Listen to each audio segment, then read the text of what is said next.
Puede dar inicio nomás, colega. Ya. Buenas noches, doctor. Buenas noches, compañeros. El día de hoy vamos a hablar arritmia, bradicardia, taquicardia y la insuficiencia cardíaca congestiva. Y en primer lugar vamos a hablar acerca de las arritmias. Y para eso vamos a recordar en primer lugar lo que es el sistema cardíaco de conducción. Eh, en el corazón van a existir unas células especializadas que se van a encargar de que se van a encargar de controlar la contracción rítmica del corazón. Estas células especializadas tienen la capacidad de poder generar sus propios impulsos y también conducir estos impulsos hacia el órgano efector. Es así que si nosotros quisiéramos clasificar los músculos del corazón, tendríamos un músculo cardíaco auricular, claro, esto en base a lo fisiológico, un músculo cardíaco auricular, un músculo cardíaco ventricular y un músculo cardíaco modificado, que es del que yo les venía hablando. Es el que posee automatismo, el que tiene la capacidad de iniciar un potencial de acción y también conducir estos potenciales. De ahí tenemos al nódulo sinusal, que tiene una frecuencia intrínseca de 60 a 100 latidos por minuto. También el nódulo auriculoventricular, en donde se va a formar el ritmo nodal cuando el nódulo sinusal va a fallar y va a tener una frecuencia de 40 a 60 latidos por minuto. Y también las fibras de Purkinje, que también pueden tomar el control del sistema de conducción cuando el nódulo sinusal y el nódulo auriculoventricular van a fallar. Y la frecuencia que poseen las fibras sería de 15 a 40 latidos por minuto. Entonces, todo va a empezar en un origen para poder llegar a un órgano efector, que en este caso va a ser el miocardio.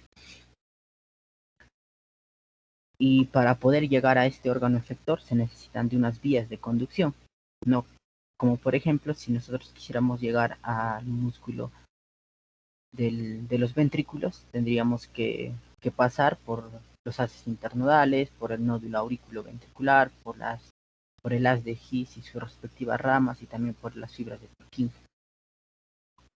Asimismo, cabe resaltar en este punto que el corazón se contrae de manera rítmica y ordenada, y es por eso que cuando el nódulo sinusal genera un potencial de acción, primero las aurículas se van a contraer y posteriormente va a llegar hasta el potencial hasta los ventrículos, y el ventrículo va a ser eh, como que la última fase, por así decirlo, donde va a llegar el potencial de acción. Algo importante a resaltar en este punto también son los retrasos que van a haber en todo el transcurso del sistema de conducción. Estos retrasos van a hacer que el corazón que unas cavidades del corazón puedan contraerse mientras otras cavidades están relajándose. ¿No? Por ejemplo, entre el nódulo sinusal y el nódulo auriculoventricular tenemos un retraso de 0,03 segundos, y lo que debemos de recordar siempre es el retraso que va a haber en el nódulo auriculoventricular, ya que es un retraso fisiológico de 0,09 segundos y es el principal por lo cual en el corazón primero se contraen las aurículas y posteriormente los ventrículos. Después el retraso en el haz de His de 0,04 y en sus ramas y las fibras de Purkinje de 0,03. También tenemos que recordar que el corazón va a poseer una inervación tanto del sistema parasimpático y del sistema nervioso simpático. El sistema nervioso parasimpático va a inervar al nódulo sinusal y al nódulo auriculoventricular, mientras que el sistema nervioso simpático va a inervar al todo el corazón, es decir, que va a incluir a los nódulos tanto sinusal y auriculoventricular, a las vías de conducción como los haces internodales y las fibras de Purkinje, y también a la fibra miocárdica en sí. Ahora, en cuanto a los potenciales de acción, pues los potenciales de acción se van a dividir o se van a distinguir en tres fases: un estado de reposo o no excitado, una despolarización y una repolarización. El estado de reposo o no excitado de las células miocárdicas van a ser de menos 90 milivoltios, es decir, que en el espacio intracelular va a poseer una alta carga negativa, mientras que en el espacio extracelular va a haber una alta carga positiva. ¿Y a qué se debe eh, que haya mayor carga negativa dentro de la célula? Pues se va a deber principalmente a dos componentes. En primer lugar, a la bomba ATPasa de sodio y potasio, y otro al canal de fuga de potasio. Como nosotros sabemos, dentro de la célula hay mayor cantidad de potasio y fuera de la célula hay mayor cantidad de sodio. Lo que va a hacer la bomba ATPasa de sodio y potasio es que va a ir en contra de la gradiente de concentración. Es por eso que el poquito sodio que va a haber dentro de la célula lo va a sacar haciendo un intercambio de 3 sodios por 2 potasios. Y ahí podemos ver la diferencia de cargas positivas y por ende también dentro de la célula se va a generar un voltaje negativo. Y lo otro, y el otro mecanismo es a través del canal de fuga de potasio, que va a tender a sacar el potasio, pero esto sí a favor del gradiente de concentración. Y bueno, para entender la despolarización y la repolarización de las fibras miocárdicas, vamos a tomar como ejemplo al músculo ventricular para poder entender sobre todo las fases que van a ocurrir. En, si quisiéramos resumir la despolarización, sería la pérdida de la carga, es decir, la pérdida de la carga negativa, ya que de negativo va a pasar a positivo, y la repolarización sería la recuperación de la carga negativa. Y tenemos que enfocarnos principalmente en tres conductos que van a participar en el transcurso de la despolarización y la repolarización de las fibras miocárdicas. En primer lugar vamos a tener a los conductos rápidos de sodio, también llamados conductos activados por voltaje o conductos dependientes de voltaje. También los conductos lentos de calcio, con sus otros nombres, como canales lentos de sodio y calcio y canales de calcio de tipo L. Y también los conductos de potasio. Estos tres conductos son muy importantes porque van a participar en las 5 fases que nosotros vamos a ver a continuación. Entonces, el potencial de acción que ocurre en el ventrículo primero va a tener una fase cero, en donde va a haber una apertura de los conductos rápidos de sodio. Es decir, el sodio va a tender a ingresar dentro de la célula para poder despolarizar a la fibra miocárdica. Esto va a ocurrir en el músculo auricular, en el músculo ventricular y también en las fibras de Purkinje. Hasta que va a ingresar sodio, hasta que pueda llegar hasta el umbral de despolarización, que aproximadamente es de menos 60 milivoltios, y a partir de ahí es que la despolarización se va a disparar, produciéndose una espiga eléctrica, ¿no? Ya que la carga de la membrana del miocito va a cambiar desde menos 90 milivoltios hasta más 20 milivoltios. Y esta fase va a representar el complejo QRS en el EKG, que lo vamos a ver más adelante. Después sigue la fase 1, que es la desactivación de los conductos rápidos de sodio que se habían abierto en la fase 0, porque la fase 1, la fase 2, la fase 3 y la fase 4 ya comprenden la repolarización de la célula. Es por eso que en la fase 1 ya tiene que cerrarse los conductos rápidos de sodio. Y lo que tiene que hacer la célula es enviar potasio fuera de ella para poder recuperar la carga negativa y permitir la entrada de cloro para que aún pueda recuperar la carga negativa con mayor facilidad. Después viene la fase 2, o también llamada meseta. Esta fase es muy importante en el corazón porque va a permitir la entrada de iones de calcio a través de los conductos lentos de calcio. Y la importancia de esta fase es justamente por los iones de calcio, ya que van a contribuir a la meseta y también van a participar en el proceso contráctil. Y se le llama meseta a este punto porque va a haber una contracción más prolongada. ¿no? Y por ende el ventrículo va a tender a contraerse por mayor tiempo y así poder eyectar la mayor cantidad de sangre a todo el organismo. Esta fase va a coincidir con el segmento ST del EKG. Y después sigue la fase 3, la repolarización rápida, en donde va a cesar la entrada de calcio y también de sodio y va a aumentar la permeabilidad de potasio. Y esta va a coincidir con la onda T. Después tenemos la fase 4, en donde va a participar la bomba ATPasa, de la cual les había hablado a un inicio. ¿Pero para qué va a participar esta bomba? Pues simplemente para poder mantener el potencial de membrana en reposo. Y esta va a corresponder a la diástole ventricular. Muy bien. Ahora, lo que les he explicado anteriormente, eso tiene mucho que ver con la respuesta rápida de las células, ya que en el corazón van a haber dos tipos de potenciales de acción. Potenciales de acción de respuesta rápida y de respuesta lenta. Lo que yo les había explicado es lo de respuesta rápida. Eso tiene mucho que ver con las células miocárdicas de las aurículas y también de los ventrículos. ¿Y qué es lo que tiene que ver con la respuesta lenta? Pues en la respuesta lenta es donde está el nódulo sinoauricular y el nodo auriculoventricular, en la cual nos vamos a centrar en este tema porque es el lugar donde se van a generar las arritmias. Entonces la respuesta rápida, como ya les había mencionado, va a tener sus 5 fases y se va a caracterizar por una apertura de los conductos rápidos de sodio, que ya les había mencionado, y estas células que pertenecen a la respuesta rápida no van a iniciar potenciales de acción, mientras que las de respuesta lenta sí van a generar un potencial de acción, ¿no? Y asimismo también las células que pertenecen a una respuesta rápida van a tener una despolarización rápida y van a conducir los potenciales de acción relativamente rápidos, ¿no?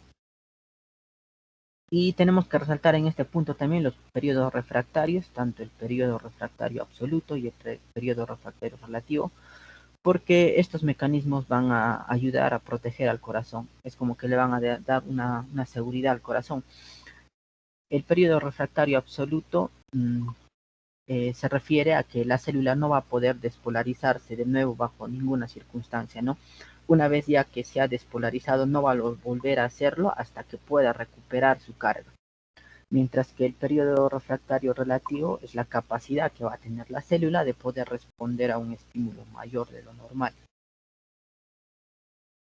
Y las arritmias tienen mucho que ver con estos periodos porque supongamos si una célula ya se despolarizó y no sé, por tal vez alguna falla, esta célula vuelve a despolarizarse así de la nada, pues va a conducir a una arritmia. Y bueno, la respuesta lenta, que tiene que ver con el nodo sinoauricular, el auriculoventricular. Y, y en este punto es importante resaltar el potencial de membrana, ya que a diferencia de las células miocárdicas normales, por así decirlo, o sea, las células que no pertenecen al nódulo sinoauricular y el auriculoventricular, las células de respuesta lenta van a tener un potencial de membrana en reposo desde menos 55 a menos 60 milivoltios. Además, estas células también se caracterizan por una despolarización espontánea, es decir, que no tiene un potencial de membrana en reposo, como podemos ver aquí en la imagen, constante, ¿no? Sino que va a tender a elevarse. Esto se va a deber a la permeabilidad que va a tener estas células a los iones de calcio y también de sodio. Y es por eso que las células que pertenecen al nodo sinoauricular y auriculoventricular pueden generar potenciales de acción, cosa que no lo pueden hacer las células de respuesta rápida. Y bueno, como aquí podemos ver en el gráfico, eh, otra característica también de las células de respuesta lenta es que no van a tener todas las fases, sino solo van a tener la fase 0, la fase 3 y la fase 4. En donde en la fase 4 va a haber una entrada de sodio, es por eso que van a generar potenciales de acción porque no tienen un potencial de membrana constante, de membrana en reposo constante, mientras que en la fase 0 se va a dar entrada de calcio para poder ya generar el potencial de acción. Y en la fase 3 que tiene que ver con la repolarización, pues va a aumentar la permeabilidad de potasio para que pueda recuperar su carga negativa. Y bueno, en el otro gráfico nosotros podemos ver el potencial de acción del nodo sinoauricular. Y en este punto tiene mucho que ver el sistema nervioso simpático y el sistema nervioso parasimpático, ya que van a tener la capacidad de disminuir o aumentar este ángulo. Y gráficamente, ¿no? Si este ángulo tiende a aumentar, se produciría mayores contracciones en el corazón, mientras que si este ángulo tiende a disminuir, pues se va a producir pocas contracciones en el corazón. Asimismo, ciertos estados patológicos también pueden influir en esta respuesta, como puede ser la hipercalemia, que va a causar una hiperpolarización de la célula. Es decir, que como hay mucho potasio fuera de la célula, em, los potasios van a tender a salir fuera de la célula y por ende la carga negativa va a tender a aumentar. Entonces, para que pueda despolarizarse esta célula va a tomarle mucho tiempo y es por eso que el corazón va a tender a latir eh, en menor proporción y se va a producir una bradicardia. También en este punto el frío y la disminución de T3 y T4 también van a influir. Y en cuanto a la taquicardia, la hipocalemia, que es algo opuesto a lo que ya les había explicado, y también el infarto agudo de miocardio y el aumento de T3 y T4. Ahora sí vamos al punto de las arritmias. ¿Y cómo suceden las arritmias? Pues las arritmias van a suceder por alteraciones tanto del origen, como puede ser el nódulo sinoauricular, o por alteraciones de la conducción, ya que si ocurre alguna lesión o si ocurre algún mecanismo que pueda alterar el origen y la conducción, es allí donde se van a producir las arritmias. Si nosotros quisiéramos clasificar las arritmias, vamos a tener arritmias supraventriculares, es decir, por encima superior al ventrículo, y las arritmias ventriculares. Y también hay otra clasificación que va a tener en consideración la frecuencia cardíaca. Y ahí es donde podemos tener bradiarritmias o taquiarritmias. La verdad es que hay un montón de tipos de arritmia producidos por alteraciones del origen o por alteraciones de la conducción. Pero el día de hoy nos vamos a enfocar más que nada en la fisiopatología. Bueno, y el EKG, como nosotros sabemos, es el reflejo de la actividad del corazón. Pero el EKG va a ser el reflejo de la actividad, pero del músculo ventricular y del músculo auricular.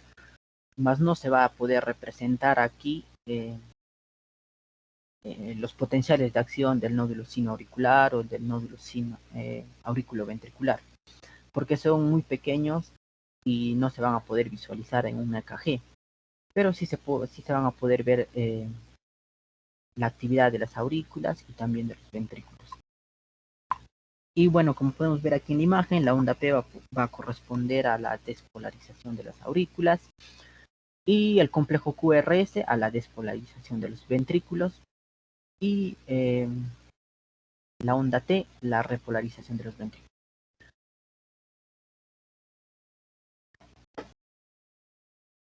Allá. Y si nosotros también trazaríamos una línea isoeléctrica entre la onda P y la onda Q, ahí es donde nosotros vamos a encontrar el retraso del cual yo les hablaba en el inicio, el retraso fisiológico del nodo auriculoventricular que nos va a permitir que unas cavidades se puedan contraer y otras se puedan relajar. Y bueno, ya para entrar al punto de las arritmias y poder explicar la fisiopatología, vamos a partir en primer lugar de las propiedades que van a tener estas células especializadas, que no son más que miocitos que se han modificado, ¿no? Y las propiedades de estas células son las siguientes. En primer lugar va a ser el automatismo, por lo que les había explicado, por la entrada de sodio que va a tener y que no va a tener un potencial de membrana en reposo constante.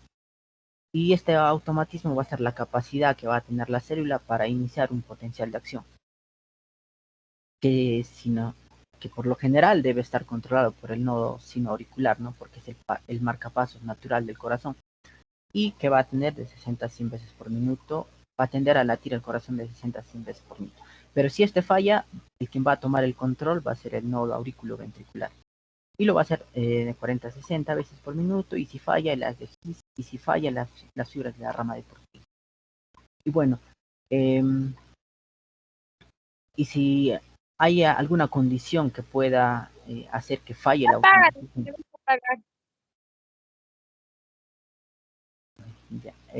si hay alguna condición que pueda eh, hacer fallar el automatismo de esta célula, es que se va a generar una arritmia en el corazón, ¿no? Y esto puede verse, por ejemplo, en una fibrilación auricular, ya que van a haber zonas que no que van a perder esa propiedad, o que van a adquirir la propiedad de automatismo, y a esto se le va a llamar un marcapaso ectópico. Y las condiciones que puedan hacer que las células puedan adquirir propiedades de automatismo pueden ser algún tipo de lesiones, también condiciones de hipoxia, alteraciones electrolíticas, también la hipertrofia de las aurículas y de los ventrículos, y también la exposición a químicos y fármacos. Y después tenemos otra propiedad, la excitabilidad de la célula, que es la capacidad para poder responder a un impulso y poder generar un potencial de acción. Y si esto también se ve dañado, pues obviamente también te va a generar una arritmia, ¿no? Y esto se va a ver mucho en células miocárdicas lesionadas, ya sean por un episodio isquémico, o también células que fueron sustituidas por tejido cicatrizal, como en el caso de un infarto agudo de miocardio. Ya no, estas células van a perder la capacidad de responder a un impulso, y por ende no van a tender a generar un potencial ni a transmitir el potencial. Y después la conductividad, que es la capacidad para conducir impulsos, y el carácter refractario, que es el grado en que la célula puede responder a un estímulo entrante. Y esto tiene que ver mucho con los periodos que les había mencionado antes, que es el periodo refractario absoluto y el relativo. Como les decía, cuando un potencial de acción se genera en el nódulo sino auricular, pues este potencial se va a transmitir a las células adyacentes a las células que pertenecen al nódulo sino auricular, ¿no? Y, y el potencial es de forma ordenada de una célula a otra, ¿no? Entonces, si una célula se despolariza, tiene que pasar todo un ciclo de despolarización y de repolarización para poder generar otra vez un potencial, que pueda transmitir el potencial de acción, ¿no? Y si se ve dañado esto, pues obviamente también te va a generar una arritmia. Y acá también en este punto es importante resaltar el fenómeno de reentrada, ya que este fenómeno va a tender a atacar las propiedades de conductividad y de carácter refractario de estas células especializadas. Y es principalmente el responsable de la mayoría de las taquiarritmias, se deben a este fenómeno, ¿no? Entonces, resumiendo, las arritmias se van a producir por algún fallo en el automatismo, en la excitabilidad, en la conductividad o en el carácter refractario de esta célula. Y así es que se va a generar una arritmia. Y eso sería todo por mi parte.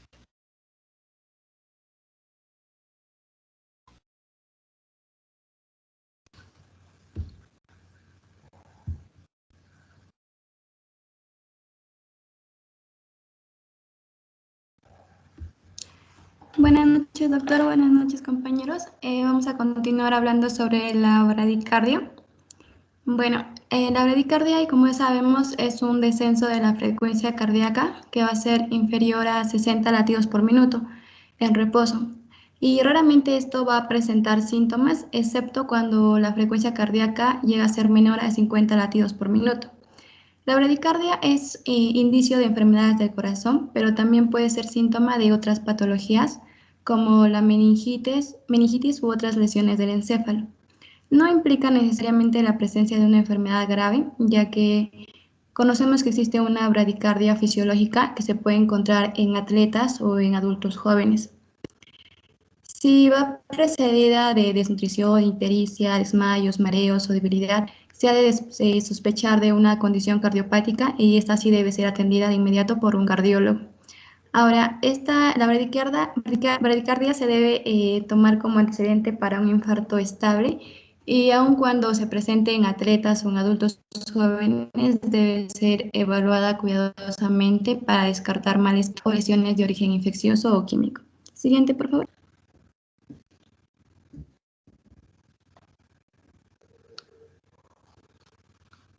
Bueno, ahora vamos a hablar sobre la fisiopatología, que es lo que nos interesa. Es una alteración en el sistema de conducción, ya sea a cualquier nivel, ya sea en el nodo sinusal, en el nodo auriculoventricular o en el IS de Purkinje. Cuando hablamos de una alteración en cualquiera de estos niveles, por ejemplo, cuando hablamos de nodo sinusal, vamos a hablar también de lo que es una nodo sinusal, o también conocido como síndrome del seno enfermo. Esta alteración en el nodo sinusal va a incluir diversos trastornos que van a afectar la generación del impulso a nivel del nodo sinusal. Y además, esta se va a manifestar de diferentes maneras. Por ejemplo, con una bradicardia sinusal persistente, con pausas o paradas sinusales, con bloqueos de salida, incompetencia cronotrópica y otros. Al igual que cuando hay una alteración en el nodo auriculoventricular, también va a haber ciertas manifestaciones o va a haber ciertas clasificaciones como un bloqueo de primer grado, un bloqueo de segundo grado, un bloqueo de tercer grado, pero eso ya lo vamos a ver posteriormente cuando ya hablemos exactamente de cardiología. Lo que quiero decirles es que cuando nosotros vemos en un EKG alguna de estas manifestaciones, lo que nos va a llevar es a un diagnóstico o a decir que existe una bradiarritmia. Entonces, cuando hablamos, por ejemplo, de una bradicardia sinusal persistente, nosotros sabemos que normalmente la bradicardia sinusal es una reacción fisiológica que se va a encontrar en los atletas o en adultos mayores, como personas vagotónicas, debido a que hay un predominante incremento del tono vagal. Pero cuando ya la frecuencia cardíaca es menor a 40 latidos por minuto y esto aparece durante el día y a esto se suma que haya síntomas de bradicardia, ahí es donde vamos a hablar de una bradicardia patológica, y lo cual también es una manifestación de la disfunción del nodo sinusal.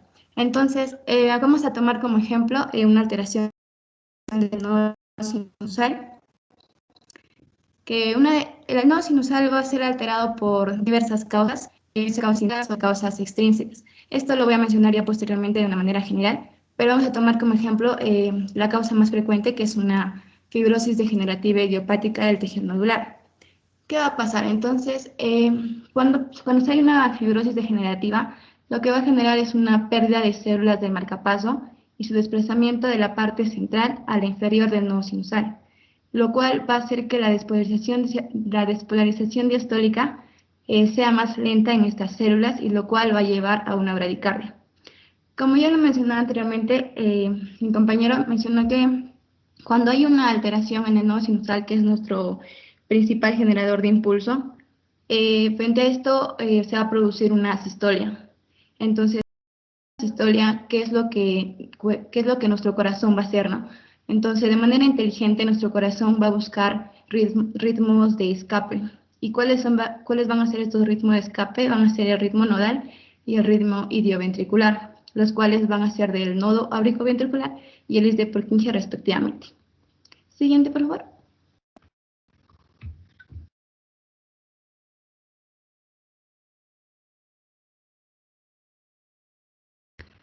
Aquí vamos a hablar de los síntomas. Como ya mencioné, existen los síntomas como el desmayo, el desvanecimiento, el vértigo, el mareo, la confusión, la sensación de percibir los latidos, el dolor de pecho o angina, dificultad para respirar y fatiga. pero generalmente, como ya dije, no presentan síntomas.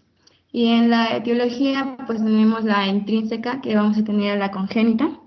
Algunos estudios mencionan que los pacientes con disfunción del nodo sinusal se han encontrado mutaciones en el gen del canal de sodio cardíaco, y también hay una alteración en el gen HCN4 encargado de la corriente FANI. Ahora, si hablamos de una etiología degenerativa, ya lo mencioné, la más frecuente es la fibrosis degenerativa idiopática. También tenemos causas de isquemia, de trastorno de tejido conjuntivo, sarcoidosis, tumores, miocarditis. También encontramos, por ejemplo, la enfermedad de Chagas, enfermedades infecciosas. Y en una etiología extrínseca están los fármacos como los beta bloqueantes, los antiarrítmicos como la digoxina, psicofármacos, y trastornos hidroelectrolíticos y endocrinos, y también la hipertonía oral. Siguiente.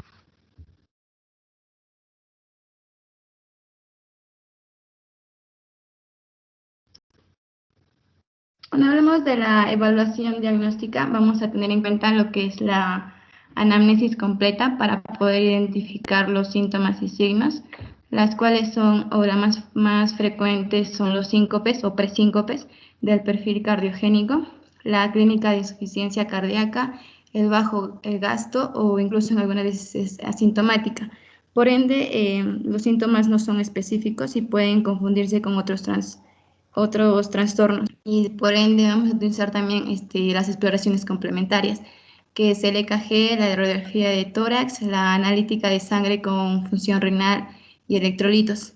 Y a esto se va a sumar lo que es el monitoreo de Holter, que es una herramienta efectiva para poder monitorizar la función cardíaca durante al menos 24 o 72 horas, ya que es portátil y ya que además cuando se presenta una arritmia está en el EKG. Normalmente las arritmias se van a presentar no de manera permanente, ¿no? Entonces, para poder ubicar el momento preciso de en qué momento se presenta esta arritmia, necesitamos algo que lo pueda diagnosticar en ese preciso momento, y por eso se usa el monitoreo de Holter. Ahora, en el tratamiento, realmente no, se dice que no necesita tratamiento la persona que no tiene síntomas, pero de haber ya los síntomas como los síncopes, ahí ya se puede usar lo que es la implantación de marcapasos permanentes. Y las complicaciones se va a ver cuando hay bombeo insuficiente de corazón, insuficiencia cardíaca, caídas o lesiones por un desmayo o alguna angina. Y eso es todo de mi parte. Gracias.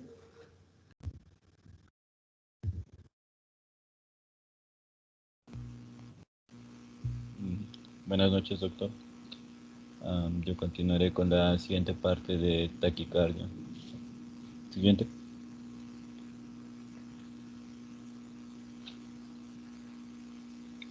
Muy bien. Para comenzar, definamos lo que es taquicardia. Taquicardia todos lo conocemos como un latido rápido del corazón, ¿no? Pero se define como la frecuencia cardíaca por encima de los 100 latidos por minuto. Ahora, para abordar este tema de taquicardia, he decidido abordar esta división. En primero, ¿cómo clasificamos una taquicardia? Para hacer eso solamente necesitamos hacernos dos preguntas. ¿Cómo es el QRS? Si es que en el electrocardiograma nos sale que es ancho o estrecho. ¿Y cómo es su forma? Si es regular o irregular.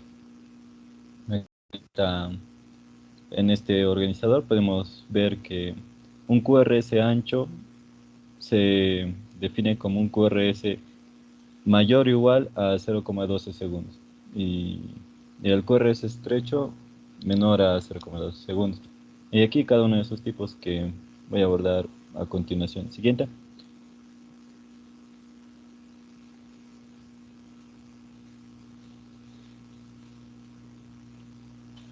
Bien, como principio tomaremos esto.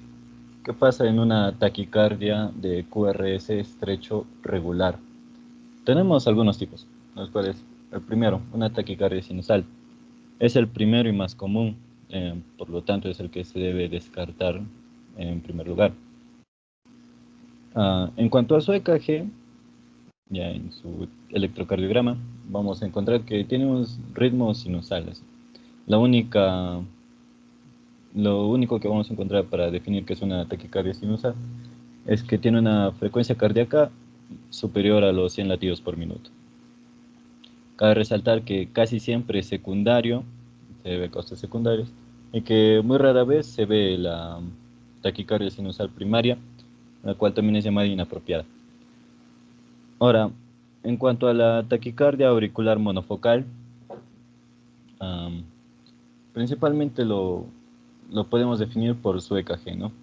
En el EKG vamos a encontrar unas ondas P', también llamadas pectópicas. Ya, pero ¿qué son estas P?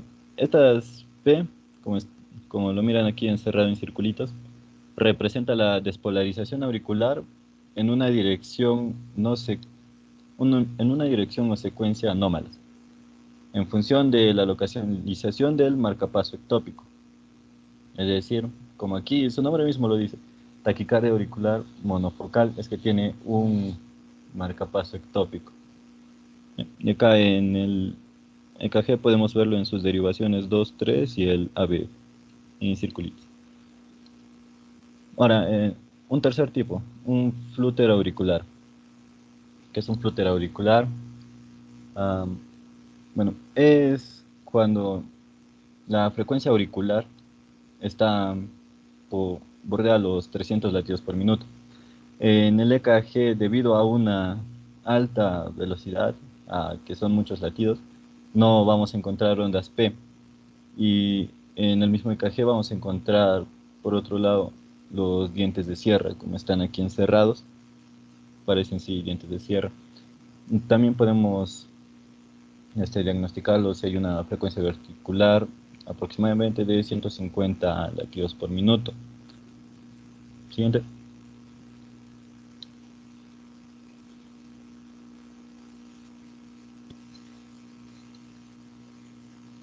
Ya. Ahora, esta es la parte más o menos esencial de todo, ¿no? Las taquicardias por reentrada intranodal y las taquicardias por reentrada a través de una vía accesoria. Ambos son de tipo paroxístico. ¿Qué quiere decir paroxístico? Que pueden tener un inicio insidioso y pueden terminar de manera brusca también. Primero hablemos de la taquicardia por reentrada intranodal. Ya, la taquicardia por reentrada intranodal. Bueno, normalmente aquí, como ven en los dibujitos dibujito, la conducción normal del impulso, ya, estos círculos representan al nodo auriculoventricular. Normalmente en condiciones normales, el impulso eléctrico se conduce a través de la vía rápida, como ven aquí en la primera imagen. La vía rápida está en todos nosotros, pero hay personas, según tengo entendido, que tienen una vía lenta, algún porcentaje de la población. Ahora, si la conducción normal pasa por la vía rápida, el EKG es normal, tal y como lo conocemos. Ahora, si es que la persona posee una vía lenta, como ven en la segunda y tercera imagen, en la segunda imagen la conducción va a pasar también por la vía rápida y por la vía lenta. Como pueden ver, en la parte celeste es la vía rápida. Aquí la vía rápida, como su nombre mismo lo dice, es rápida, tiene una sola línea de acción. Pasa de frente hacia el haz de Is y hace su trabajo de contracción. Y como podemos ver, también una pequeña parte se desvía. ¿Por qué? Porque también el impulso también es conocido por una vía lenta, que es esta línea curveada roja, para representar que es vía lenta. Como podemos ver, como el impulso aquí baja y luego de la vía rápida una pequeña parte sube, es como que se anulan ambos. Igual, solamente el EKG lee la lectura de la vía rápida y bueno, igual sería normal. Pero, ¿qué pasa si después de un impulso normal, la conducción luego de pasar por la vía rápida, hay una extrasístole, es decir, una sístole por un foco ectópico supraventricular? La vía rápida puede encontrarse todavía en un periodo refractario, es decir, que no está lista para volver a transmitir el impulso. Es por ello que el impulso de esta extrasístole pasaría por la vía lenta, y una vez que pasa por la vía lenta y estando ya aquí en la parte de abajo, ya pasaría a hacer su trabajo también hacia el haz de Higgs, conduciendo el impulso. Pero una vez que esté acá abajo, la vía rápida ya ya salió del periodo refractario, es decir, que está listo para volver a conducir un impulso. Es por eso que, como ambas vías se conectan, como vimos en la segunda imagencita, en la tercera imagen, lo de la vía lenta puede volver a subir por el lugar de la vía rápida y así también producir una contracción hacia arriba, hacia la parte auriculoventricular. Ajá, hacia la parte auricular, hacia las aurículas. Ya, y ¿qué pasa si hay una contracción de las aurículas precoz, ¿no? Cuando las válvulas auriculoventriculares siguen cerradas. Si las aurículas se contraen, estando las válvulas auriculoventriculares cerradas, la sangre no va a poder pasar hacia los ventrículos. Es por ello que hay como un retorno sanguíneo hacia arriba, hacia la parte de las venas, la vena cava superior, la vena yugular. Es por eso que tenemos aquí, podemos observar el signo de la rana, que es como observar algunas palpitaciones a nivel del cuello. Eso nos refleja este retorno sanguíneo, por la contracción de las aurículas con las válvulas auriculoventriculares. En el EKG, esta conducción del extrasístole se representa también por una P', por una P retrógrada.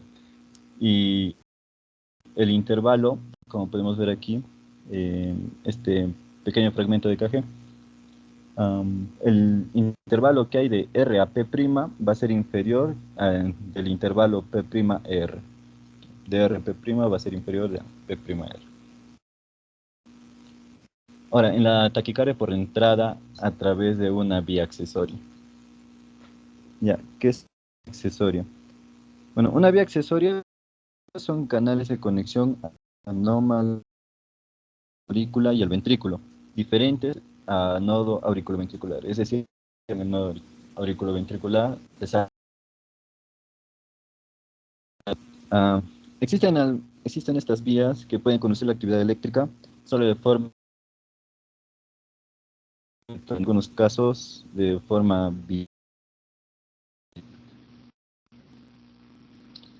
como ya lo dije, es de tipo paroxístico. Y bueno, comenzamos. En cuanto a sus vías, la vía anterógrada. ¿Qué es la vía anterógrada? Es que la conducción pase de la aurícula hacia los ventrículos. Aurícula a ventrículo. Cuando pasa de aurícula a ventrículo, en un electrocardiograma vamos a poder notar que tiene el QRS ancho. Así como todos estos que estamos viendo son de QRS ancho. Cuando pasa de aurículas a ventrículos así, se le conoce como un proceso de preexcitación. Muy bien. Como pueden ver aquí en el fragmento de EKG, tenemos que, ya bueno, inicia por todo normal, ¿cierto? Aquí podemos ver una melladura en el complejo QRS. Melladura le vamos a llamar la onda delta. ¿Qué es la onda delta? La onda delta representa a la conducción que está yendo a través de la vía accesoria. Claro, como la vía accesoria no tiene que pasar por el nodo auriculoventricular, el cual es el que retrasa la contracción un poco, para que se contraiga primero aurícula y luego ventrículo. Ya, como no pasa por ahí, es decir que los ventrículos ya van a empezar a contraerse, y justo eso es lo que nos demuestra el complejo QRS. Esta onda delta, esta melladura, representa a eso mismo, al paso del potencial a través de la vía accesoria. Como característica, esa es la característica de la preexcitación, que tiene una onda delta y el intervalo PR se hace más corto. Ahora, en cuanto a lo retrógrado, es al revés, que sea de la conducción vaya de ventrículos hacia aurículas. Esto, bueno, lo incluye aquí porque tenía que ver con este tipo de vía accesoria, pero en realidad pertenece a más adelante, que son los de QRS estrecho. En estos vamos a encontrar en el EKG unas ondas P' P retrógrada, similar a la taquicardia intranodal, como está aquí a su costado, va a tener casi la misma forma, similar. Ahora, ¿qué pasa si esta vía accesoria tiene el potencial de ser bidireccional, que puede ir de aurícula a ventrículo o de ventrículo hacia aurícula? Bueno, este es en el síndrome de Wolff-Parkinson-White podemos encontrar esto. Está dentro de esta vía bidireccional. ¿Cómo se define el síndrome de Wolff-Parkinson-White? Es una suma de preexcitación más taquicardia. Ahora, no siempre cuando hay solamente preexcitación nos va a significar White. ¿Por qué? Porque puede haber preexcitación sin taquicardia. ¿Cómo así? En esta vía accesoria, la color verde, puede, puede ser que no tenga la capacidad de funcionar a un mayor nivel de contracción de latidos por minuto. Es decir, en el EKG basal podemos encontrar la línea delta, sí, cierto, porque nos indica eso la preexcitación. Pero al hacerle un test de esfuerzo al sujeto, los latidos cardíacos aumentan, ya pasan los 100, y al hacerle un electro, esta vía delta desaparece. ¿Por qué? Porque la vía accesoria, esta la de color verde, es como que no tiene la capacidad de soportar tanto y ya deja de conducir. Es por eso que no se le consideraría taquicardia y no se le consideraría dentro del síndrome de Wolff-Parkinson-White. Ahora, dentro del síndrome Wolff-Parkinson-White, con más frecuencia encontramos ortodrómica. ¿Ya? ¿Qué es ortodrómica? Es la de color anaranjado. ¿Ya? ¿Qué nos quiere decir eso? Que va desde ventrículos hacia aurículas. Está como una flecha y tiene relación directa con la forma retrógrada. De ventrículos hacia aurículas. Va a tener también un QRS estrecho. Básicamente es que el impulso viaje desde el nodo auriculoventricular, pasa al nodo auriculoventricular, a las de His, fibras de Purkinje, y luego a través de la vía accesoria vuelve hacia las aurículas, así generándose un circuito, un círculo. Ya, esa es la forma más común, la forma menos común, pero que igual existe, igual se observa, su forma antidrómica. La antidrómica tiene relación con la forma de esta taquicardia, es decir, va de aurículas hacia ventrículos. O sea, que aquí la conducción pasa por la vía accesoria, luego va a Purkinje a las de His, nodo, y luego a los nodos y así, generándose un círculo. Otra vez el circuito, pero de forma antidrómica. El QR que daríamos aquí también sería ancho y bueno, esencialmente eso en esta taquicardia por entrada a través de vía accesoria. Ahora, en cuanto, si se quiere tratar esto, bueno, no se debería dar a los pacientes algunos fármacos agonistas, o sea, que bloquean los nodos. Porque al querer tratar esta taquicardia, si tú bloqueas los nodos, no va a servir de mucho, porque con la vía accesoria igual va a seguir conduciendo el impulso eléctrico y no vas a lograr nada en realidad. Siguiente.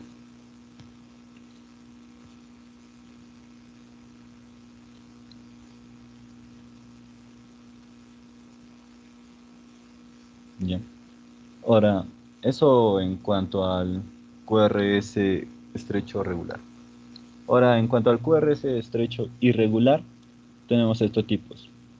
Una taquicardia auricular multifocal.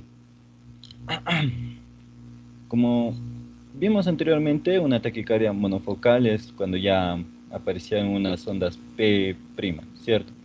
Ahora, multifocal es que hayan bastantes focos ectópicos de que nos indiquen contracciones, que inicien la contracción. Ahora, en el EKG, por el mismo hecho que hay diferentes focos, por el mismo hecho que hay muchos focos que te producen esta contracción, en el EKG se van a registrar esos focos.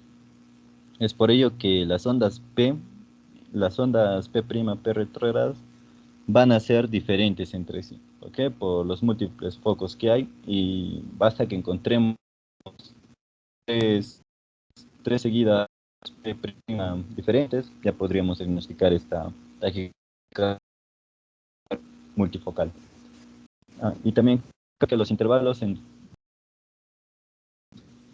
y las distancias, por ejemplo, el segundo complejo ocurre,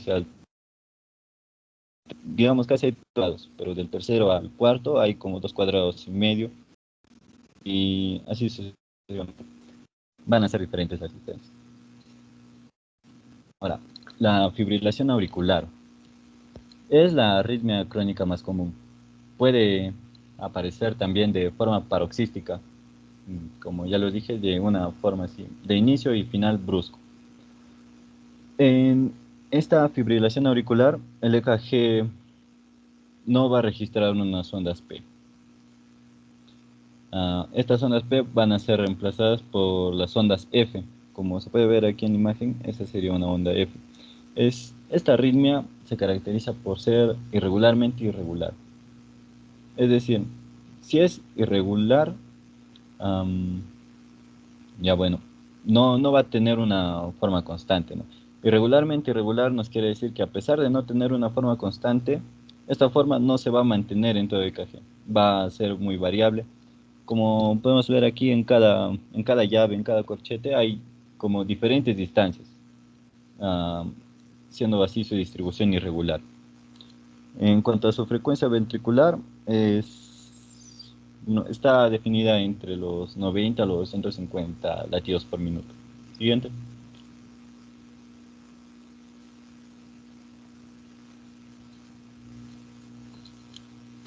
Y eso con los de QRS estrecho. Ahora, en cuanto a los de QRS ancho, el que, bueno, debemos darle mayor importancia porque en sí es el más mortal, es la taquicardia ventricular. Es por ello que si tú en un EKG encuentras un QRS ancho, siempre debes manejarlo como una taquicardia ventricular hasta que se demuestre lo contrario. ¿Por qué? Porque este en sí es el más mortífero, el más mortal. Pero comencemos con la taquicardia supraventricular conducida con aberrancia. Bueno, esto se puede dar por varias causas, ¿no? Por un bloqueo de rama en el EKG basal, es decir, cuando el paciente está en reposo, por un trastorno de conducción intraventricular, o también por la administración de fármacos antiarrítmicos, o también por algunas alteraciones hidroeléctricas, como también lo mencionó mi colega en el punto de arritmias. En este caso, la hipopotasemia o hipocalemia también lo dice. En cuanto a la taquicardia supraventricular conocida por vía accesoria, bueno, esta ya la mencioné anteriormente y hice la aclaración que debería estar aquí, porque la capacidad de conducción anterógrada es la que genera ese QRS ancho en el EKG. Ahora, en cuanto a la taquicardia ventricular, bueno, como también, bueno, como encontramos un QRS ancho, deberíamos tratarlo siempre como si fuera una taquicardia ventricular. ¿Por qué? Porque en sí mismo el diagnóstico de taquicardia ventricular es muy complicado aún para especialistas cardiólogos. Pero hay algunos criterios que se toman para diagnosticarlo. Yo he tomado este signo patognomónico, que es una disociación AB. Eso es para verlo en un electrocardiograma, pero aún así, debido a que esta taquicardia ventricular tiene un movimiento muy errático, demasiado rápido, también es muy difícil observarlo. Así que, como siempre se trata por esto, es mejor buscar otras opciones. Si encontramos alguna de las otras opciones que encaja, sería mejor. Ahora, dentro de estas taquicardias ventriculares podemos encontrar un ritmo idioventricular acelerado. Bueno, es acelerado solamente porque la frecuencia cardíaca va de 60 hasta los 110 latidos por minuto. Y es de buen pronóstico, porque nos indica, nos indica que hay un desbloqueo en una arteria en caso de un infarto agudo al miocardio. Es de buen pronóstico porque, bueno, ya se está desbloqueando esa coronaria y el flujo sanguíneo va a seguir siendo normal y así, es de buen pronóstico. Y en cuanto a la fibrilación ventricular, es absolutamente irregular, es absolutamente desordenada, ni siquiera podemos diferenciar complejos QRS, como podemos ver en esta imagen, es demasiado irregular. Y bueno, en esencia eso es todo en taquicardias.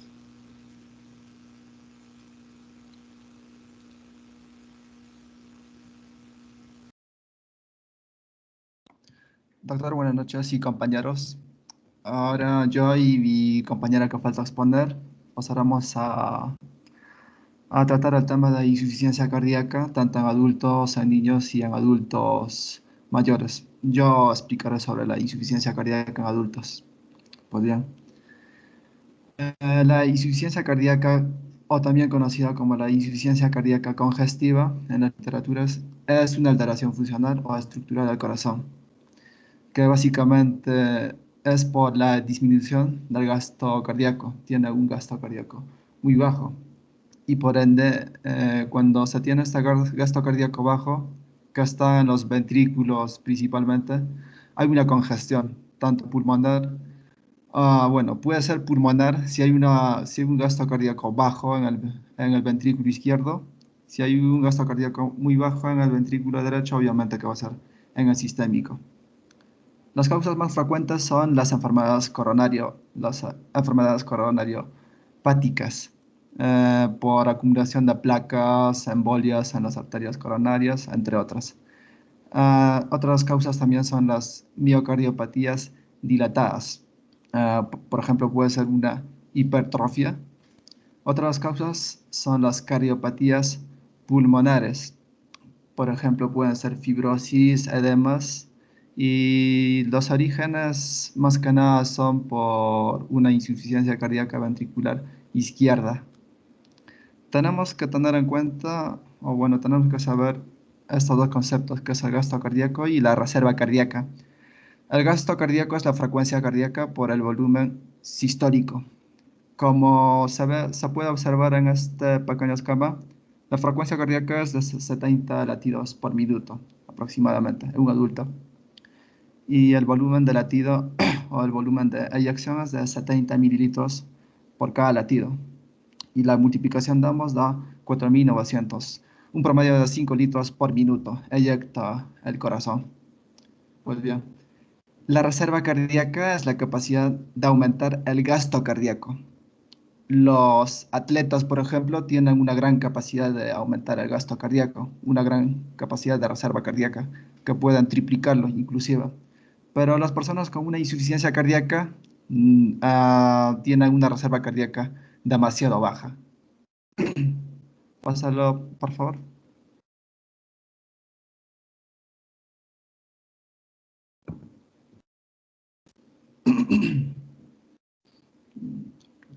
Ya. En cuanto a la fisiopatología, se tienen en cuenta varios aspectos, como es el control del desempeño y el gasto cardíaco, que está controlado por la precarga y la postcarga. La precarga es el volumen telediastólico, es el volumen de llenado ventricular antes de la contracción. La postcarga es la fuerza de contracción con la cual el ventrículo va a eyectar la sangre. Y tanto la precarga como la postcarga dependen del mecanismo de Frank Starling, que más adelante lo voy a explicar. Eh, También se tiene la contractilidad miocárdica, que es la inotropía. Como el primer compañero ya lo explicó, básicamente es la despolarización de los músculos cardíacos. También tenemos a la disfunción sistólica frente a la diastólica. La disfunción sistólica es por una disminución de la contractilidad. Por lo tanto, la fracción de eyección va a ser menor al 40%. Lo normal es de un 65%, pero cuando hay disfunciones del tipo sistólico, baja a menor del 40%, o hasta inclusive te mencionan las literaturas que pueden llegar hasta números de un dígito, que puede ser 5, 9, 8%, y esto es más peligroso. También hay un aumento de la precarga ventricular. Este aumento de precarga ventricular trata de activar este mecanismo o el funcionamiento del mecanismo de Frank Starling para que haya una mayor contractibilidad. Las causas principales son las cardiopatías isquémicas, que más que nada son de orígenes de enfermedades de las arterias coronarias, insuficiencias valvulares, anemias, hipertensión y estenosis valvular. En la disfunción diastólica, en el 55% de los casos, la disfunción sistólica está bien preservada. Tiene una base en el ventrículo izquierdo. Este afecta tanto al pulmón y cuando hay un edema pulmonar, afecta al ventrículo derecho. Así que se toma en cuenta esta base, como puede ser una hipertrofia del ventrículo izquierdo, que son las más clásicas. Se tienen los signos de congestión pulmonar y sistémica. Las causas principales son derrames pericárdicos, pericarditis constrictiva, que va a impedir que se produzca una función diastólica normal, porque va a estar como una especie de caparazón que no lo va a dejar dilatarse. También tenemos a las hipertrofias miocárdicas, también el envejecimiento e isquemias. Pásala, por favor.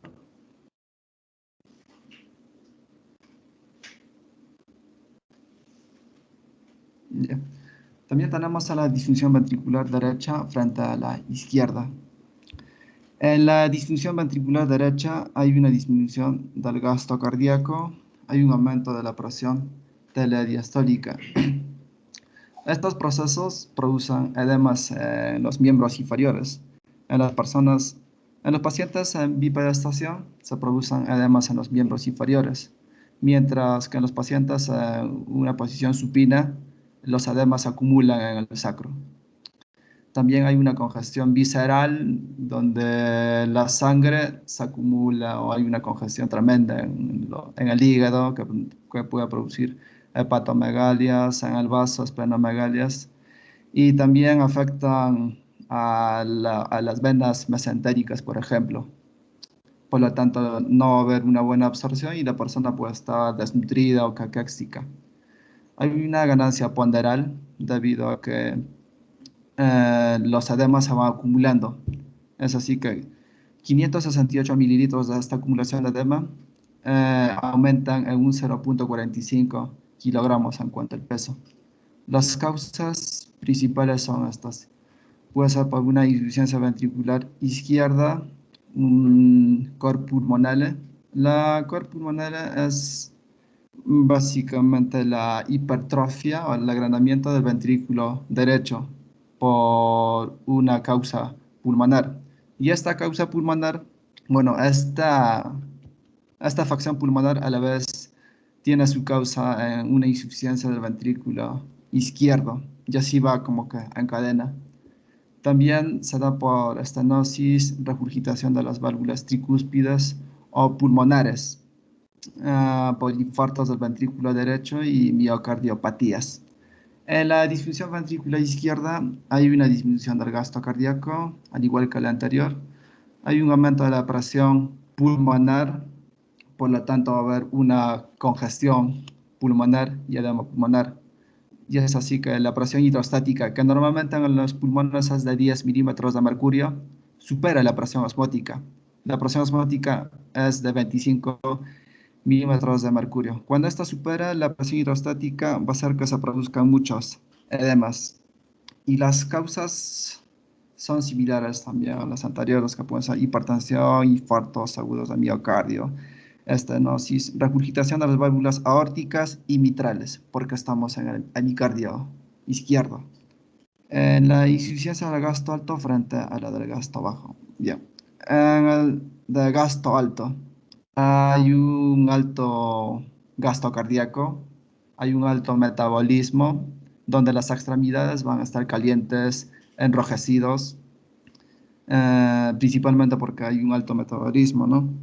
Las causas son los cortocircuitos arteriovenosos, por lo que, por lo que va a haber un alto gasto cardíaco, y las enfermedades de Paget, donde se ven zonas enrojecidas, piel descamada, entre otros aspectos clínicos. En el gasto bajo hay una disminución del gasto cardíaco por cardiopatías y miocardiopatías. Las causas son una vasoconstricción sistémica con extremidades pálidas, frías y cianóticas. Esto es debido a que toda la sangre se va a concentrar en el corazón y en el cerebro, o sea, en los órganos más importantes, mientras que en las zonas más extremas, como en los dedos, o en los dedos de las manos, en los dedos de los pies, en los miembros superiores e inferiores, va a aparecer una piel pálida, fría y cianótica, porque hay una vasoconstricción, porque toda la sangre se fue a la parte central. Una especie de forma de supervivencia, se podría decir. Pásalo, por favor.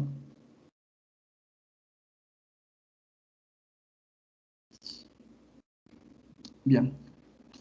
Hay ciertos mecanismos, o bueno, hay muchos mecanismos compensatorios para, para no estar tan afectados por las insuficiencias cardíacas. El mecanismo de Frank-Starling, como ya lo había mencionado, que depende de la precarga y la postcarga. El mecanismo de Frank-Starling te dice de que a una mayor,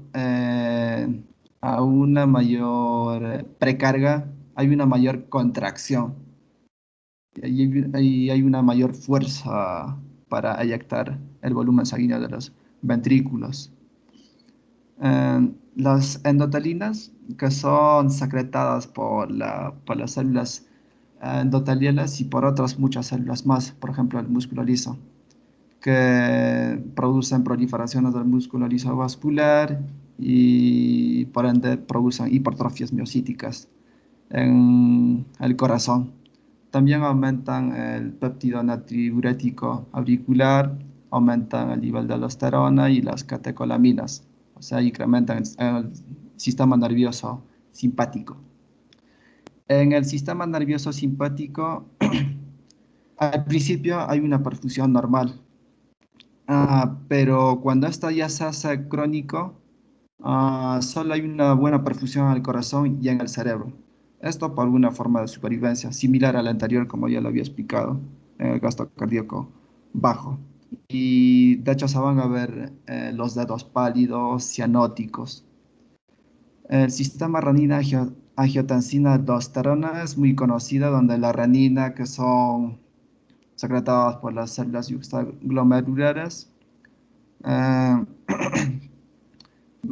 procesan al angiotensinógeno, lo convierten en angiotensina 1, y las ACAS que están en los pulmones lo convierten en angiotensina 2. Estos producen una gran vasoconstricción y estas a su vez ayudan a la secreción de aldosterona. La aldosterona recapta sodio, recapta agua y por lo tanto va a haber mucha volemia.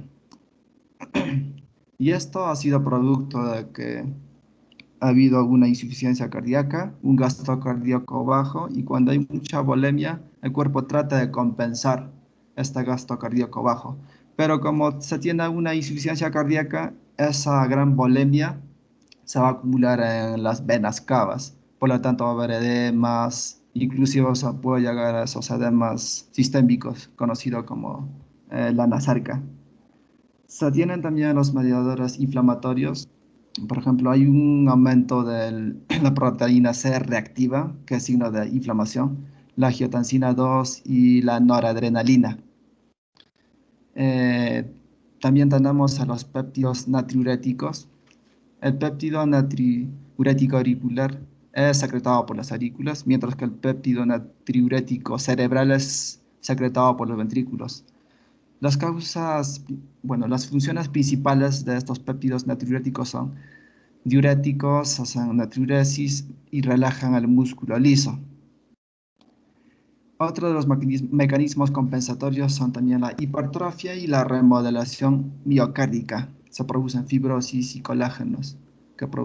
Bueno, hay una gran proliferación de fibroblastos y colágenos y por lo tanto fibrosis. Pero esto cuando ya es crónico y hay mucha fibrosis, afectan ya al corazón.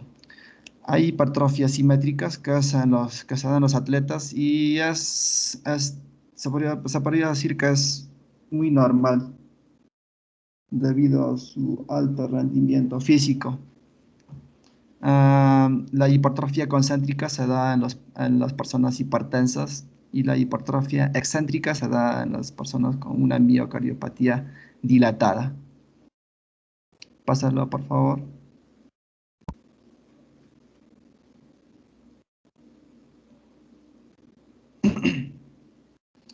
Bien. Eh, Ahora pasaré a explicarles sobre el síndrome de insuficiencia cardíaca aguda. Por el hecho de ser aguda, no quiere decir que apareció así por así. Siempre va acompañada de otras afecciones que han sido crónicas.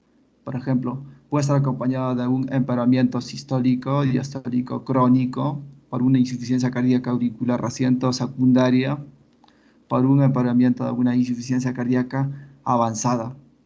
Dentro de sus manifestaciones clínicas, ah, también depende mucho del tipo de disfunción y de la extensión. Aquí vemos algunas manifestaciones, como es la alteración de la capacidad de bombeo, disminución del flujo sanguíneo renal, activación compensatoria simpática. Hay fatiga, debilidad y confusión mental debido a que la baja oxigenación ya llega hasta el cerebro, por lo tanto habrá confusión mental entre otros síntomas. Hay una retención de líquidos y edema. Esto ya le hemos hablado mucho anteriormente. Caquexia y desnutrición, porque afecta a la absorción. Hay una tremenda congestión en las venas mesentéricas.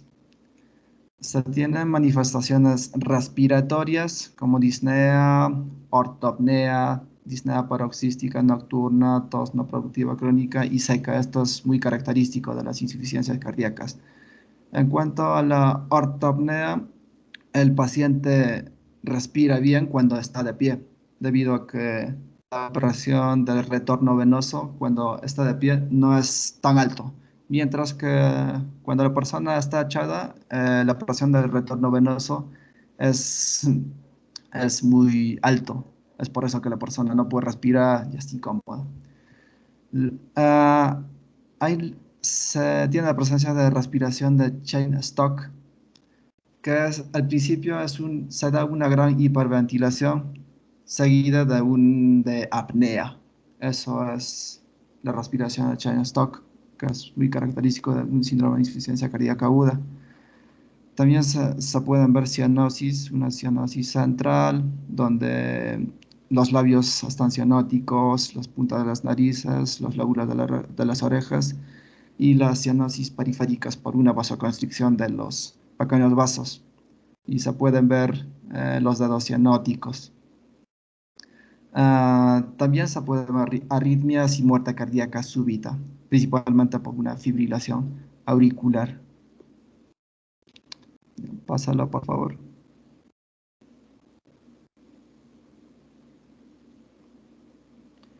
En cuanto al diagnóstico, se debe determinar la causa y la extensión. Aquí lo más importante es analizar la historia clínica, debido a que es a partir de esta, debido a que la historia clínica tiene un valor del 60 al 70% para cualquier diagnóstico. También se pueden hacer exploraciones físicas, estudios de laboratorio, electrocardiografía, radiografía torácica, ecocardiografía, pues dependiendo del caso. La New York Heart Association clasifica la extensión de la disfunción en 4 clases. Estas 4 clases, dentro de todas estas 4 clases, el paciente de hecho tiene una insuficiencia cardíaca, pero dependiendo de las clases van acompañados. Por ejemplo, en la clase 1 va acompañado por bueno, no tiene síntomas en una actividad diaria, o sea, no es tan grave. En la clase 2 tiene limitaciones leves, no tiene fatiga extrema, no tiene palpitaciones, disnea o dolor anginoso durante una actividad normal, regular. En la clase 3, la persona se siente cómoda en reposo, pero ya tiene fatiga extrema, palpitaciones, disnea, dolor anginoso durante una actividad normal. Y por último, en la clase 4, la persona ya no está cómoda en reposo y tiene serias limitaciones durante una actividad. En cuanto al tratamiento, pueden ser tratamientos farmacológicos, por ejemplo, beta bloqueadores, no farmacológicos, ejercicio físico, oxigenoterapias, resincronización, cardioversores desfibrilantes, con tal de mantener el ritmo de la frecuencia cardíaca. Soportes mecánicos y trasplante cardíaco cuando el corazón ya está muy enfermo. Pásalo, por favor. Ya, bueno, eso sería todo de informe. Buenas noches, doctor, buenas noches, compañeros. Ya para terminar, vamos a hablar de insuficiencia cardíaca en niños. Como mi compañera le había dicho, la insuficiencia cardíaca es la incapacidad del corazón y también del sistema neurohormonal. Es decir, que no va a haber un buen gasto cardíaco y esto no va a poder cumplir los requerimientos metabólicos que exige el corazón, a lo cual se traduce a una disfunción ventricular. Para ya no dilatar el tiempo, nosotros tenemos que saber que en eh, los niños tienen un menor desarrollo de los elementos contráctiles. Además, su sistema de conducción es muy inmaduro y tienen una respuesta homogénea a las catecolaminas. Es decir, que ante un problema entre la frecuencia cardíaca o el volumen latido y lo cual el gasto cardíaco, ellos no pueden reaccionar. Sus mecanismos de compensación no es igual de un adulto. Y es decir, que no van a poder tener esa correcta compensación y lo cual les va a traducir a mayores problemas. Las causas se divide de acuerdo al tipo, a la persona, a la edad. Es decir, si es un paciente neonatal, se debe más que nada de efectos congénitos, alteraciones de flujo de la salida izquierda, hipoplasia de hemicardio, estenosis aórtica grave y conducto arterioso persistente. En lactantes es también por cardiopatía congestiva, disfunción de miocardio, miocarditis, anomalías pulmonares e hipertensión pulmonar persistente. Y en niños y adolescentes es en cardiopatías adquiridas, en enfermedad de Kawasaki, que es la principal, y en alteraciones tratadas con o sin cirugía. Siguiente, por favor.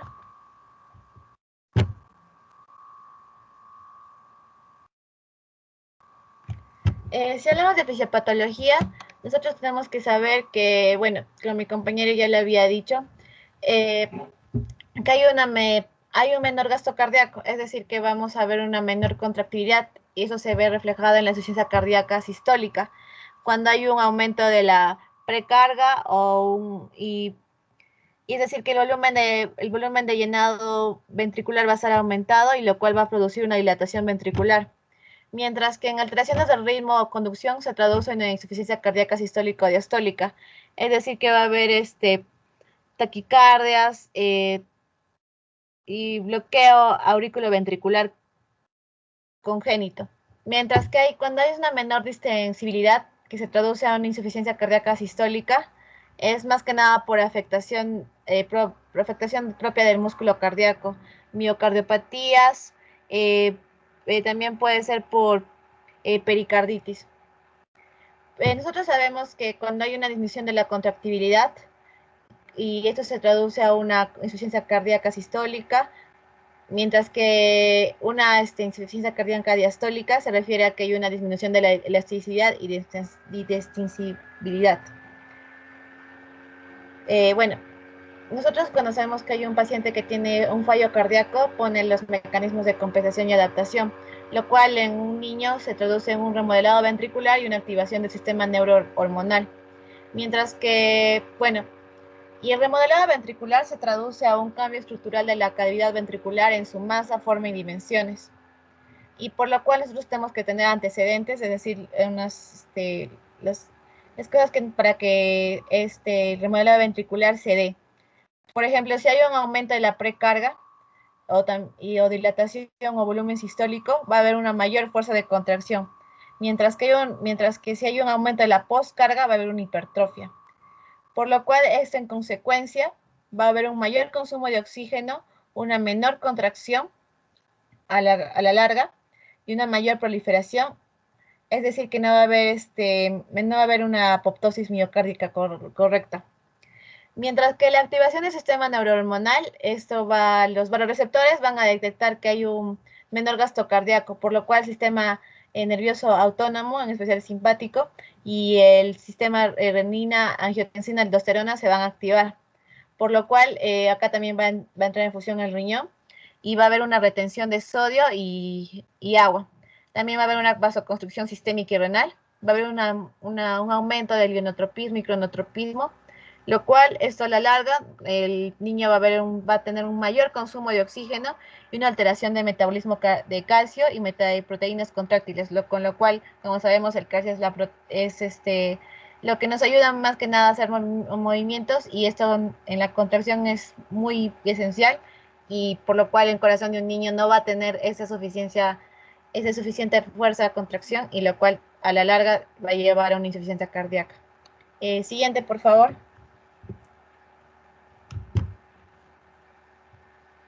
Bueno, en las manifestaciones clínicas, esto se manifiesta más que nada en etapas tardías, lo cual, los síntomas más frecuentes que vamos a ver es una dificultad respiratoria, taquipnea y taquicardia en forma de palpitaciones. También vamos a poder ver una vasoconstricción periférica y diaforesis, y esto es más que nada por la activación simpática.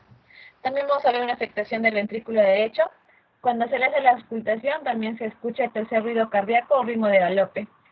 En los niños especialmente se ve que hay una edema pulmonar intersticial, y va a ver que cuando van a empezar la expiración va a haber como que un gruñido, y eso se debe a que hay una exhalación contra la glotis cerrada. Y va a haber perfusión periférica que es muy baja, y esto se ve más que nada en las extremidades y se van a notar que son frías. Acá tenemos la clasificación de la insuficiencia cardíaca en niños, que es, bueno, en la clase 1 es asintomático, en la clase 2 hay una ligera taquipnea, diaforesis, y también hay una disnea de esfuerzo. La clase 3 hay una marcada taquipnea y diaforesis, y por lo cual va a haber también un retraso de crecimiento. Y en la clase 4 hay una taquipnea, aumento de trabajo respiratorio, gruñidos y diaforesis en reposo. El diagnóstico, más que nada, nosotros también es por semiología, vamos a ver los criterios mayores y menores, y si tenemos que ver si hay una cardiomegalia, un edema de pulmón o ritmo de galope. También vamos a hacer radiografías torácicas, vamos a hacer EKGs, ecocardiogramas, para ver cómo se está haciendo la remodelación ventricular y la gasometría arterial. En el tratamiento, el farmacológico, lo que más se usa son los YECAs, los beta-bloqueantes, y si hay una insuficiencia diastólica sistólica, se usan los diuréticos. Cuando hay tratamiento etiológico, es más que nada nosotros tenemos que corregir la cardiopatía congénita, y esto más que nada son en pacientes neonatales. El tratamiento fisiopatológico es para mejorar la perfusión tisular, es decir, que haya una reducción en la precarga y aumentamos la contractibilidad y el inotropismo, y también reduzcamos la poscarga, y de esta forma para disminuir el remodelamiento ventricular. También se le dice que en los lactantes tenemos que mantener la cuna en un plano inclinado cuando estos lactantes tienen mayor tendencia a la taquipnia.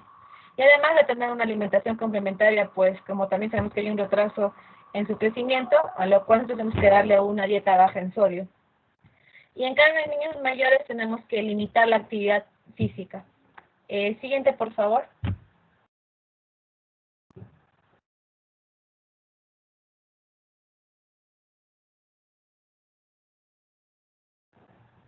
Y orden siguiente, por favor. Ya. En adultos mayores, nosotros tenemos que saber que la insuficiencia cardíaca va a ser muy característica en la vejez.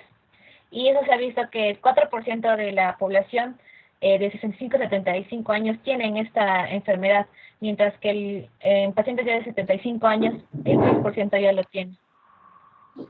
La mortalidad hay un 50%. Mientras que nosotros tenemos que hay una relajación y distensibilidad miocárdica. Disculpe, Sí, doctor. por favor, mire, ya se han excedido del tiempo en forma muy prolongada. Ya, por favor, le voy a suplicar que ya culmine la exposición para pasar a la ronda de preguntas, porque ya me imagino que todos están con esta premura, por favor. Ya, doctor, está bien. Ya está bien, ya acabaría, doctor.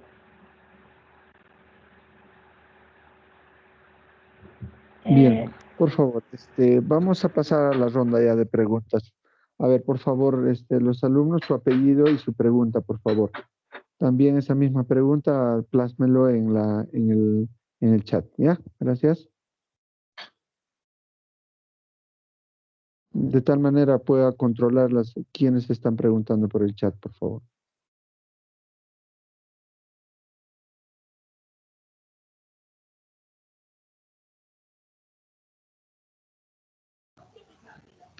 Buenas noches, doctor. Yo tengo una pregunta. Quisiera preguntar cuál es la diferencia entre un paro cardíaco y un infarto al miocardio.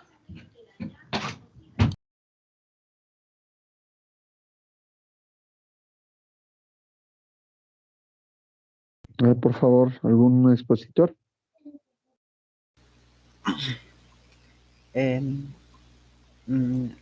Doctor, la diferencia principal creo es como que el paro cardíaco, como su nombre mismo lo dice, es el cese de la función del corazón, mientras que un infarto es solo una necrosis coagulativa de alguna zona del corazón y, y el eh, y el infarto puede ocasionar un paro si este es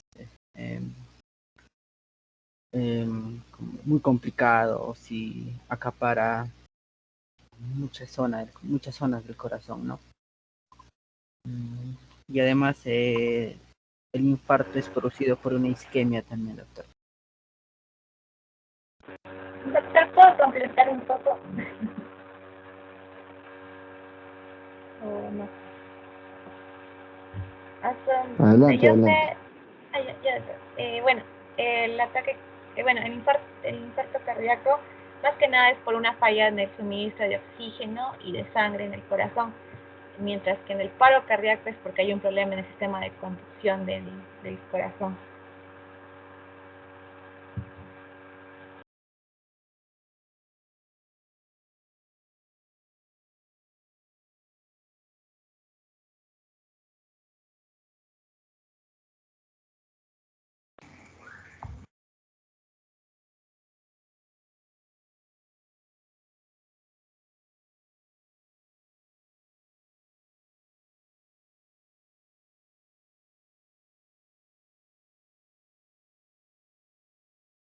A ver, ¿alguna intervención más, por favor? Buenas noches, doctor. Tengo una consulta acerca de la hiperhipocalemia en las arritmias. se consideraría bastante peligroso si sube o baja en niveles séricos para las arritmias.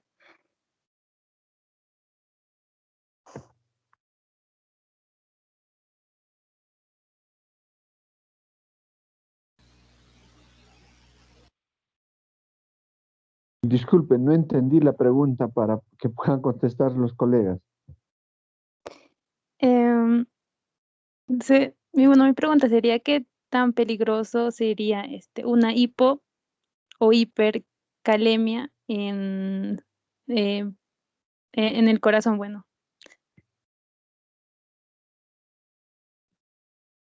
Me imagino relaciona a una arritmia, ¿no es cierto? A ver, los expositores, por favor. Sí, doctor, tienen una importancia en cuanto a producir una hiperpolarización o si no en disminuir el umbral de voltaje para que pueda generarse un potencial de acción. Como lo había mencionado, en el caso de la hipercalemia, como hay mucho potasio fuera de la célula, el, la célula está hiperpolarizada. Entonces, lo que sucede es que para que pueda llegar al umbral de potencial, va a demorar demasiado tiempo más de lo normal y por lo tanto se va a producir una bradicardia. Entonces, si hay mucho potasio, exceso de potasio, lo que va a producir es disminuir la cantidad de latidos del corazón y esto incluso podría hacer que el corazón pueda pararse. Y en el caso de la hipocalemia, lo mismo, ¿no? Si hay poco potasio, lo que va a hacer es que va a tender a salir el potasio y va a acelerar el ritmo del corazón. Y por lo tanto se va a producir una taquicardia. Y eso también podría causar efectos nocivos en el paciente.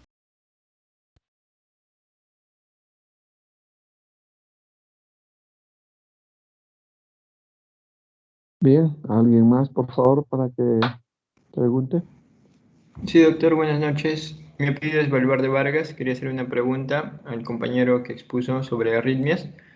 La pregunta es, ¿cómo es que las lesiones, como las isquemias o los infartos u otro tipo de lesiones, principalmente a nivel del corazón, producen la activación de los focos de automaticidad que mencionaba el compañero? ¿Y qué tipo de lesiones son las que los activan con mayor fuerza, ¿no? Con mayor ímpetu?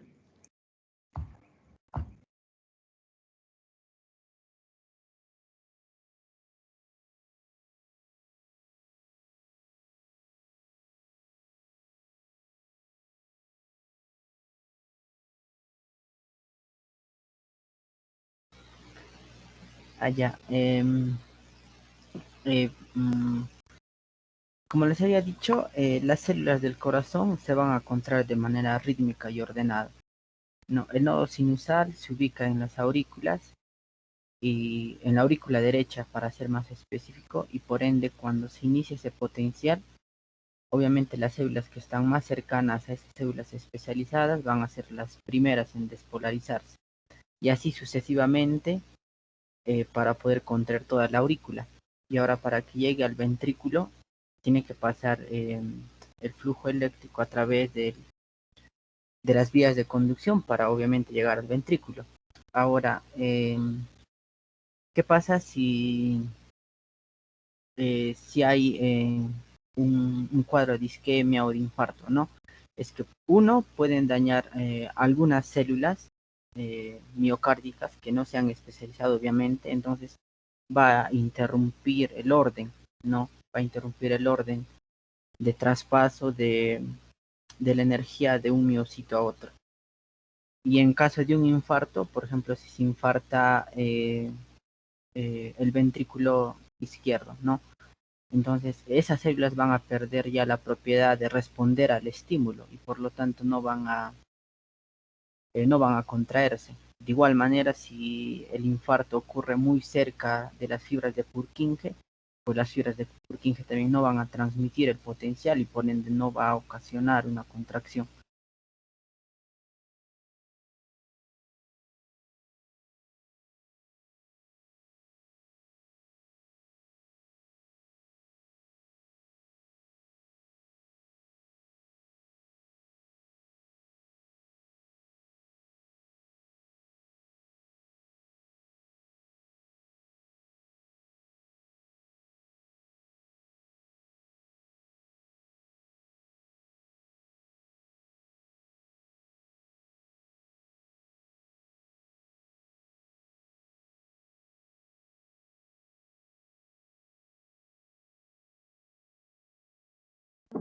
A ver, quisiera preguntar al grupo cuál es la característica que diferencia una insuficiencia cardíaca en niños y de un adulto. En el niño, su corazón.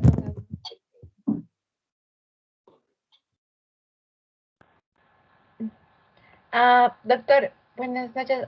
Como ya le había explicado, más que nada en un niño nosotros no podemos, según lo que había leído en un artículo, no podemos, solamente se basa en evidencias también para su tratamiento, pues el niño en sí, su sistema de conducción, en sí su corazón no está formado como un adulto en realidad, por lo cual nosotros tenemos que tener mucho control en todo, si es, especialmente si es lactante o si es neonato. Mientras que en un adulto, como ya en sí su corazón ya está más desarrollado, podemos ya poder usar el tratamiento farmacológico e incluso poder hacer nosotros cirugía. Y se ha visto también que en pacientes que son niños, pacientes pediátricos, también si se le hace la cirugía o la cirugía también puede presentar insuficiencia cardíaca. Es por eso que al paciente pediátrico se tiene que tener mucho más cuidado a diferencia de un paciente adulto.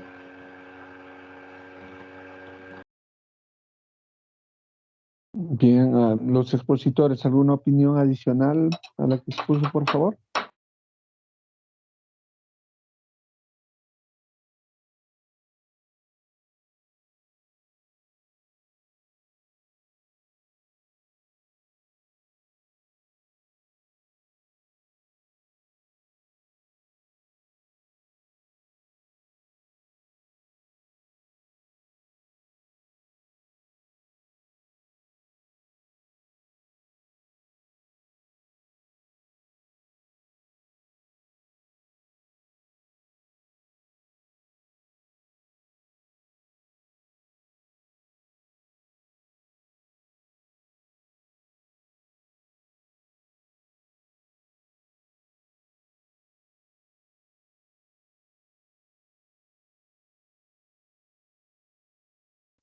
No hay ninguna participación más.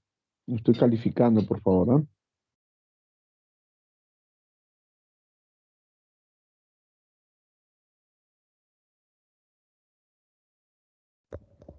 Doctor, buenas noches. Yo tengo una pregunta. Bueno, no sé si logran escucharme. Adelante, adelante. Ya, compañeros, para cualquiera del grupo, si bien es cierto, cuando hay una lesión o mejor dicho, cuando el nodo sinoauricular no responde, entonces su función es suplida por el nodo auriculoventricular, que esta va obviamente a tener una frecuencia menor al primero. Entonces la pregunta va, ¿es suficiente el potencial de acción que va a generar este nodo auriculoventricular como para mantener eh, las condiciones para que la persona siga teniendo normal, o sea, tenga una función fisiológica normal del corazón sin que haya alguna necesidad de hacer alguna intervención? ¿O es que es necesario realizar alguna intervención, dado que esta función que estaría cumpliendo el nodo auriculoventricular no sería suficiente?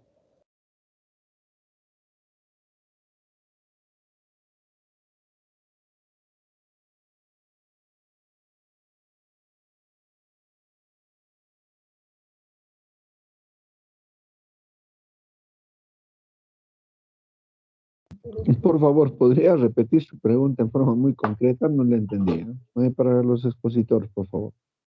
Ya, la función este, la función del nodo del nodo auriculoventricular es suficiente para mantener con las condiciones de vida normal.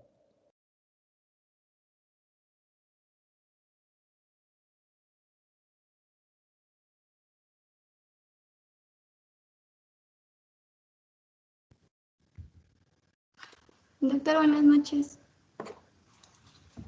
Para responder a tu pregunta, Gohan, cuando normalmente nosotros tenemos o las personas que son deportistas, como lo mencioné, tienen una bradicardia, una bradicardia fisiológica normal, ¿no? En la cual algunas veces, incluso cuando ellos están descansando, su frecuencia cardíaca llega hasta los 30 latidos por minuto. Entonces, se puede decir que esa lo puede mantener, pero cuando hay una alteración en el nodo sinusal y obviamente, como ya lo mencioné, hay ritmo de escape. O sea, este ritmo de escape va a ser de manera inmediata, en la cual va a ayudar a compensar tal vez la disminución de la frecuencia cardíaca.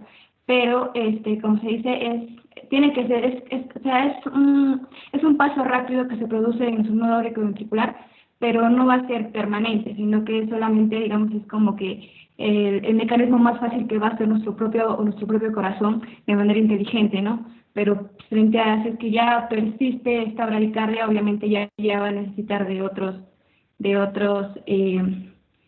mecanismos, ya sea como fármacos o como el implante, ¿no? Que va a ser permanente.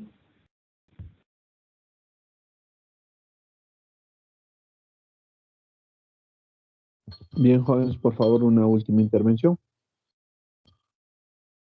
Y la pregunta, por favor, en el chat.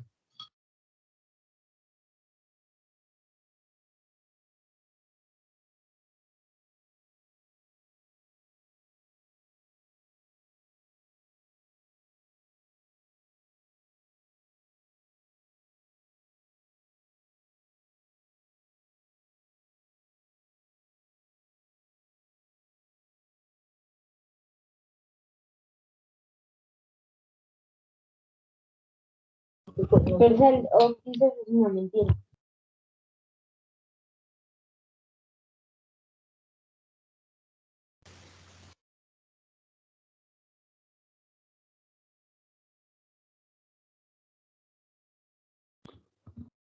Bien, jóvenes, vamos a dar por concluido la reunión de hoy. Por favor, para la subsiguiente vamos a tratar de centrarnos exactamente a 1 hora y 15 minutos respecto a la exposición y vamos a darle un plazo de 15 minutos para la ronda de preguntas, ¿ya? Entonces será hasta la siguiente reunión y ya voy a coordinar ella con nuestra delegada. Buenas noches.